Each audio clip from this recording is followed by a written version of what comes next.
د خوست ولایت د امنیه قمندانۍ د تیرو 18 ورځو لاسته راوړنې.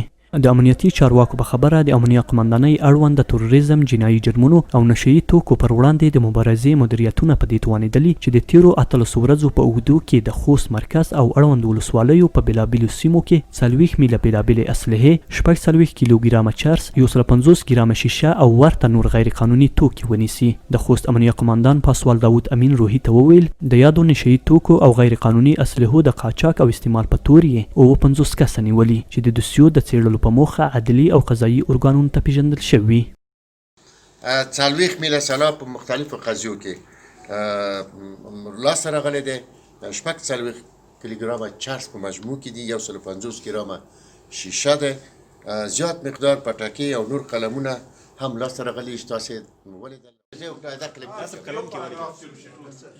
امین د خوست میشتو د هغه اندېښنې اړوند چې ګواکې یو شمېر امنیتي منصوبین د نشهیي توکو د قاچاق په برخه کې لوی لاس لري وویل چې زه به څه نه ردوم، اما فعلا دا وعده درکوم چې نه به لاس ولري او نه څوک لار تړلی شي. دلته اداره منیجمنت زموږ ډېر قوي دی. انشاءالله دا کسان به نور لاس ونه لري چې دومره اوږد لاس به نه وي چې ورسېږي مواد مخدر سره یا قاچاقبرانو سره یا قاتلینو سره یا مجرمینو سره لاس. قانون به دغو خلکو ته سخت سزا ورکوي.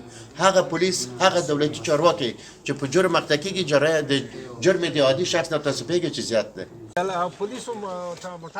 احمد اسماعیل چې د تڼیو ولسوالۍ اوسیدونکی دی د وسلوالو غلو له لوري ترې تښتول شوی موټر بیرته د امنیتي ځواکونو په مرسته لاسته ورغلی. اسماعیل خوښ دی او له امنیتي ځواکونو څخه مننه کوي چې خپل هغه موټر یې بیرته ورته سپاري چې د عوایدو لاسته راوړنې یوازینۍ وسیله یې ده.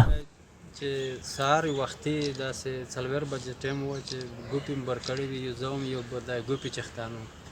دا سیګۍ نه مرسته چې ورسېدي غلر مخته شول، 15 کسونه وي، وسلوال وي، سړک مخته شول، مرمۍ یې تېره کړه. موږ ته وویل چې کوم ځای نه راغلی، ورته ومو چې درګي نه راغلی. بس نه وایو چې موټر نه کش شئ. موټر نه چې کیس کړي بس موبایلونه پیسې مایسې دا نه وپوښتې نو سینه نه وتړه. یک پیسې نه زه ډېره مننه کوم چې موږ ته په خپل وخت په خپل ټایم خپل شی تسلیم کړ.